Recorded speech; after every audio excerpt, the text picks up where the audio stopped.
ପ୍ରଭୁଦକ୍ଷ ବନ୍ଧୁ ଏବେ ରୁକ୍ସା କ'ଣ ଏମିତି ଚାଲ ଚଲେଇଥିଲେ ଆଉ ଏବେ ପରିବାରଙ୍କୁ ଏମିତି ହଇରାଣ କରିଥିଲେ ଆଉ ସେହି ସତ ଘଟଣା ଏବେ ମାୟା ଜାଣିଗଲେ। ତ ଦକ୍ଷ ବନ୍ଧୁ ଏବେ ମାୟା କ'ଣ ମାନିନେବେ ଏସବୁ ପ୍ଲାନ୍ କାହାର? ଏବେ ଅଯଥାରେ ପଲ୍ଲବୀଙ୍କୁ ଏବେ ରିମଝିମଙ୍କ କଥା ମାନି ଏବେ ଅଡ଼ୁଆରେ ପଡ଼ିଯାଇଛନ୍ତି ସେଇ ରୁକ୍ସା। ଏବେ ସେଇ ରୁକ୍ସାଙ୍କ ଗତି ଲାଗି ଏବେ ଘରୁ ବାହାର ଯିବାକୁ ପଡ଼ିବ। ଏବେ ରୁକ୍ସା ସତରେ କ'ଣ ଘରୁ ବାହାର ଯିବେ?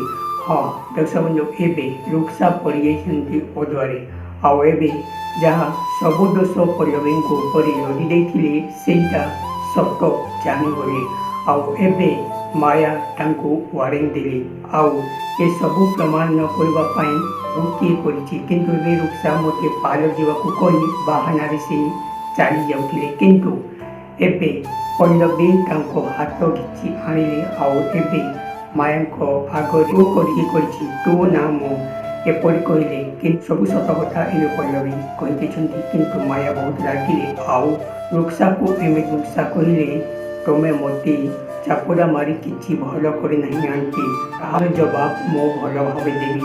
ତାପରେ ଏବେ ମାୟା କହିଲେ ଜବାବ ତୁ କ'ଣ ଦେବୁ? ମୁଁ ଏବେ ଦେଉଛି ପଲ୍ଲବୀ, ତୁ ତୋତେ ଦେଇଥିବା ସେ ଲିଷ୍ଟ ଆଙ୍କ ଆଗରେ ଚିରି ଫୋପାଡ଼ି ଦେ, ଯାହା ହେବା ମୁଁ ଦେଖିନେବି।